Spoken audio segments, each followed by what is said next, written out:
Judges 11. Jephthah the Gileadite was a mighty warrior. His father was Gilead, his mother was a prostitute. Gilead's wife also bore him sons, and when they were grown up, they drove Jephthah away. "You are not going to get any inheritance in our family," they said, "because you are the son of another woman." So Jephthah fled from his brothers and settled in the land of Tob, where a gang of scoundrels gathered around him and followed him. Some time later, when the Ammonites were fighting against Israel, the elders of Gilead went to get Jephthah from the land of Tob. "Come," they said, "be our commander, so we can fight the Ammonites." Jephthah said to them, "Didn't you hate me and drive me from my father's house? Why do you come to me now, when you're in trouble?" The elders of Gilead said to him, "Nevertheless, we are turning to you now, come with us to fight the Ammonites, and you will be head over all of us who live in Gilead." Jephthah answered, "Suppose you take me back to fight the Ammonites and the Lord gives them to me, will I really be your head?" The elders of Gilead replied, "The Lord is our witness, we will certainly do as you say." So Jephthah went with the elders of Gilead, and the people made him head and commander over them. And he repeated all his words before the Lord in Mizpah. Then Jephthah sent messengers to the Ammonite king with the question, "What do you have against me that you have attacked my country?" The king of the Ammonites answered Jephthah's messengers, "When Israel came up out of Egypt, they took away my land from the Arnon to the Jabbok, all the way to the Jordan. Now give it back peaceably." Jephthah sent back messengers to the Ammonite king, saying, "This is what Jephthah says, Israel did not take the land of Moab or the land of the Ammonites. But when they came up out of Egypt, Israel went through the wilderness to the Red Sea and on to Kadesh.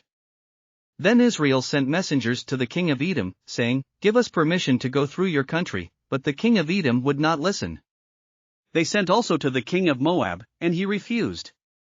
So Israel stayed at Kadesh. Next they traveled through the wilderness, skirted the lands of Edom and Moab, passed along the eastern side of the country of Moab, and camped on the other side of the Arnon. They did not enter the territory of Moab, for the Arnon was its border. Then Israel sent messengers to Sihon king of the Amorites, who ruled in Heshbon, and said to him, 'Let us pass through your country to our own place.' Sihon, however, did not trust Israel to pass through his territory. He mustered all his troops and encamped at Jahaz and fought with Israel. Then the Lord, the God of Israel, gave Sihon and his whole army into Israel's hands, and they defeated them. Israel took over all the land of the Amorites who lived in that country, capturing all of it from the Arnon to the Jabbok and from the desert to the Jordan.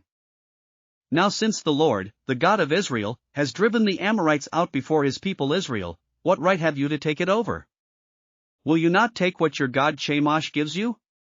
Likewise, whatever the Lord our God has given us, we will possess.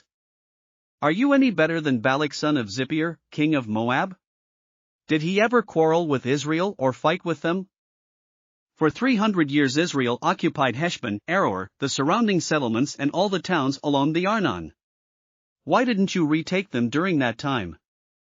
I have not wronged you, but you are doing me wrong by waging war against me. Let the Lord, the judge, decide the dispute this day between the Israelites and the Ammonites." The king of Ammon, however, paid no attention to the message Jephthah sent him. Then the Spirit of the Lord came on Jephthah. He crossed Gilead and Manasseh, passed through Mizpah of Gilead, and from there he advanced against the Ammonites. And Jephthah made a vow to the Lord, "If you give the Ammonites into my hands, whatever comes out of the door of my house to meet me when I return in triumph from the Ammonites will be the Lord's, and I will sacrifice it as a burnt offering." Then Jephthah went over to fight the Ammonites, and the Lord gave them into his hands. He devastated 20 towns from Aroer to the vicinity of Minnith, as far as Abel-Keramim. Thus Israel subdued Ammon.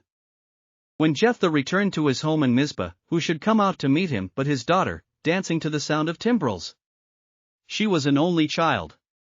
Except for her he had neither son nor daughter. When he saw her, he tore his clothes and cried, "Oh no, my daughter! You have brought me down and I am devastated. I have made a vow to the Lord that I cannot break." "My father," she replied, "you have given your word to the Lord.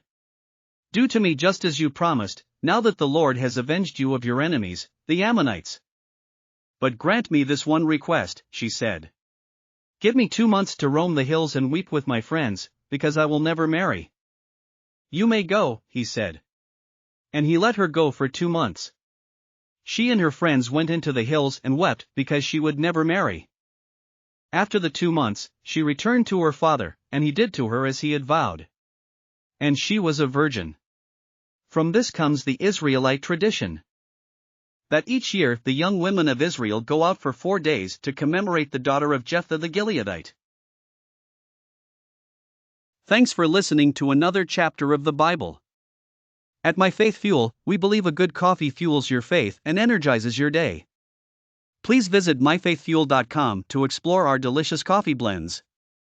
Part of each purchase goes to training worshipers around the world. Thanks for listening.